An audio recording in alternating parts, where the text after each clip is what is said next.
பிரண்டை சட்னி வணக்கியிருக்கிறேன். என்னென்ன போட்டிருக்கிறேங்கிறத காட்டுற பாருங்கள்.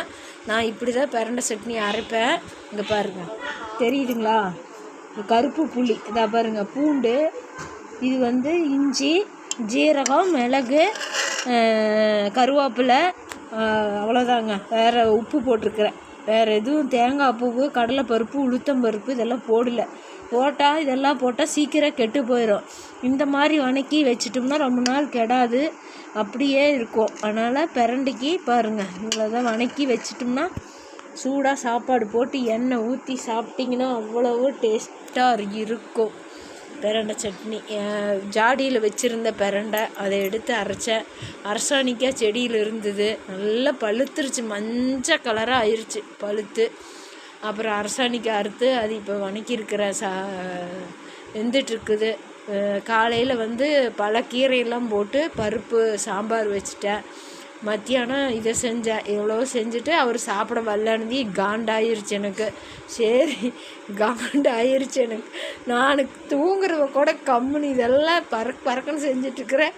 இனிமேல் இந்த வீடியோக்கு அப்புறம் வீடியோ போட்டுட்டு நிறுத்தி அங்கே 2 வாங்கி விடணும். வாங்கி விட்டால் தான் சாப்பிட்றக்கு வருவார். நான் அல்ல அர்ஜென்ட் வேலையான்னு தெரியல. இப்போ தான் ஃபோன் பண்ணி பாப்பா கேட்டதுக்கு, இல்லை நான் இங்கே சாப்பிட்டுக்கிறேன், சாப்பாடு வேண்டான்னு. நான் கேட்டுட்டா சமைச்சிக்கணும். சரி, எப்படி இருந்தாலும் நைட்டுக்கு வச்சுக்கலாங்க. அதனால் நீங்கள் பிரண்டையை சட்னி அரைச்சிங்கன்னா பிரண்டையை எடுத்து சின்ன சின்னதாக அரிஞ்சு போட்டுட்டு எண்ணெய் ஊற்றி, எண்ணெய் நல்லா காஞ்ச உடனே வரமிளகா, இஞ்சி, பூண்டு, ஜீரகம், மிளகு, வரமிளகாய் நீங்கள் இஞ்சி பூண்டு அதிகமாக போட்டுக்கிட்டிங்கன்னா வரமிளகாய் குறைச்சிக்குங்க. கொஞ்சமாக வரமிளகா போட்டுக்குங்க. நான் 2 மிளகா தான் போட்டிருக்கிறேன். இஞ்சியும் பூண்டு அதிகமாக போட்டுக்கிறேன். இஞ்சி பூண்டு நம்ம சேர்த்துறது உடம்புக்கு ரொம்ப நல்லது. பிரண்டை எப்படி ஜாயின்ட் பெயினுக்கு நல்லதோ அது மாதிரி இஞ்சி பூண்டு, அது இந்த மழை காலத்துக்கு ரொம்பவே உடம்புக்கு ரொம்ப ரொம்ப இஞ்சி பூண்டு சேர்த்திக்கிறது நல்லது. இஞ்சி பூண்டு அதிகமாக சேர்த்திக்கிட்டோம்னா நம்ம வரமிளகா 1-2 போட்டால் போதும்.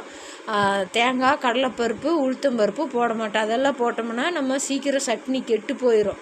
அதனால் இதெல்லாம் போட மாட்டோம். கொஞ்சம் உப்பு போட்டு நல்லா வணக்கி எடுத்து ஃபேன் காற்றுல வச்சு மிக்சியில் அரைச்சி கைப்படாமல் ஒரு டப்பில் எடுத்து வச்சுக்கிட்டோம்னா ஃப்ரிட்ஜில் வேணுங்கிறப்ப கொஞ்சம் கொஞ்சம் எடுத்துக்கலாம். நான் பாருங்கள், என் வீட்டு ஜாடியில் இருந்தது இன்றைக்கி பிரண்டை சட்னி. அரசாணிக்காய் பொரியல அதை அடுத்த வீடியோவில் காட்டுறேன் பாருங்கள். பிடிச்சிருந்தால் லைக் பண்ணுங்கள், ஷேர் பண்ணுங்கள், கமெண்ட் பண்ணுங்கள்.